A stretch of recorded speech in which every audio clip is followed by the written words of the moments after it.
Hey everybody, this is going to be a little bit different of an YouTube for me. I want to talk about August and some other things about the world and what's going on. So, for me, we are now, when I'm actually recording this, it is August 6th. And let me be honest, it was really hard to figure out what I wanted to do for August, what kind of goals I want to set, what kind of things I want to do.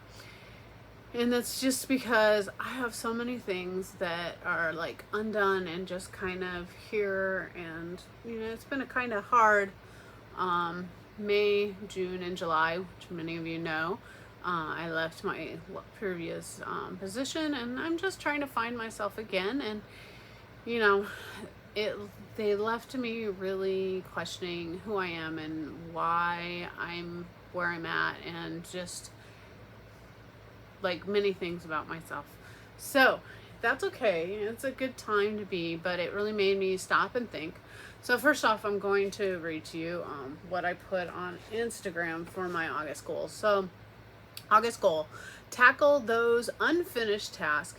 I'm struggling with planning, but it's time to focus and finish what I start.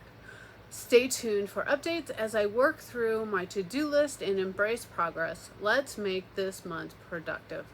I really want to do that, and I want to have more ups than downs. I know life has ups and downs, and that's just how it is, and especially when you're trying to do growth, sometimes you look inward and you're like, oh my goodness, what am I doing with my life? What am I, am I valuable? Am I not?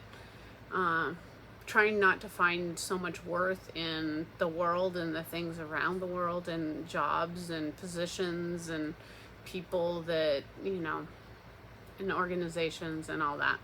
So that's that. The other thing I want to read to you, which most everybody is familiar with, and it's I want to read several verses, but it's Jeremiah 29:11. It says, "For I know the plans I have for you, declares the Lord, plans to prosper you and not to harm you, plans to give you hope and a future." And this was actually given to the Israelites when they were in captivity. But like many things in the Bible, we can look at it and we can apply it to our lives and figure out ways that can be part of our lives. And many people get stuck on that and they just stay there and they don't realize anything else that God said during all this. So I actually want to go back to 4, and this is where God told the Israelites what to do while they were in exile, while they were waiting for God to rescue them and to take them out of that and to prosper them and all those different things. And it says, "This is what the Lord Almighty, the God of Israel, said to all those carried into exile from Jerusalem to Babylon." So they went from from Jerusalem, now they're in Babylon, and that's where they're in captivity. "Build houses and settle down, plant gardens and eat what they produce. Marry and have sons and daughters. Find wives for your sons and give your daughters into marriage, so that they too may have sons and daughters. Increase in number there, do not decrease. Also seek the peace and prosperity of the city to which I have carried you into exile. Pray to the Lord for it, because if it prospers, you too will prosper. Yes, this is what the Lord Almighty, the God of Israel, said.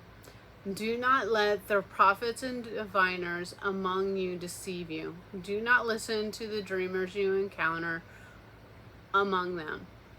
They are," and it just goes on about don't getting mixed up in their religion and such. But I'm really, it's funny.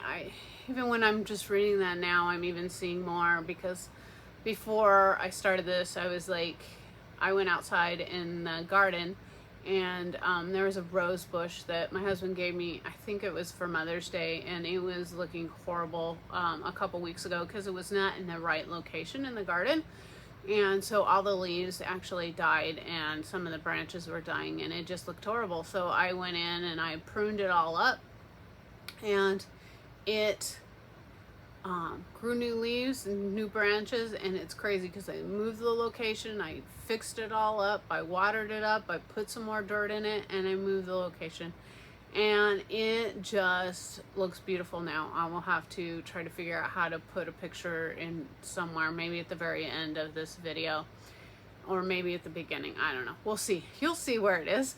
And you know, the right location is what that rose needs.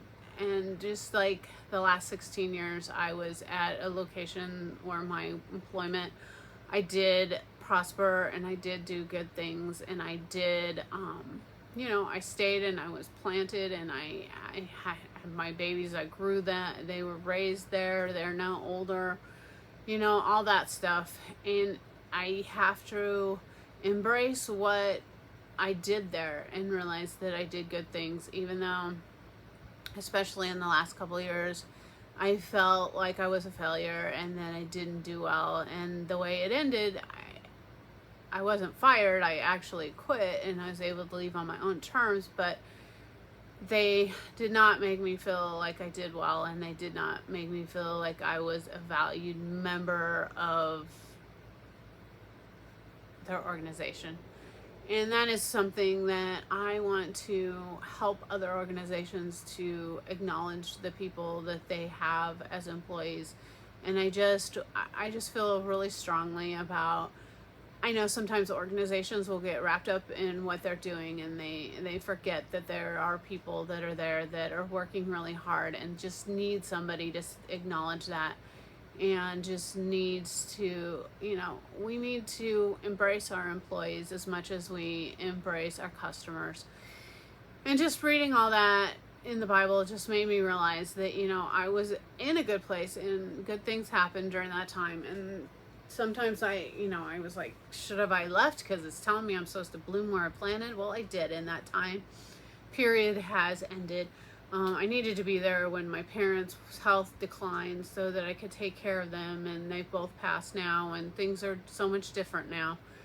And, you know, I just need to look back fondly on my time there and look forward to how I can help others just to love and embrace their employees better. And so I will make sure I show you, I send my picture somehow. If not, it's definitely going to be on Instagram. So go, I'll have all my stuff so you can go follow me everywhere. But I'm like in Instagram and my Etsy and this YouTube and Facebook and all those things. I am for His Glory Gifts on all of those. So it's really easy to find me. Joanna Maniscalco on LinkedIn if you want to see some stuff that I am starting to do, some articles that are really talking about how to encourage and to do different things with our employees. So thank you. Bye.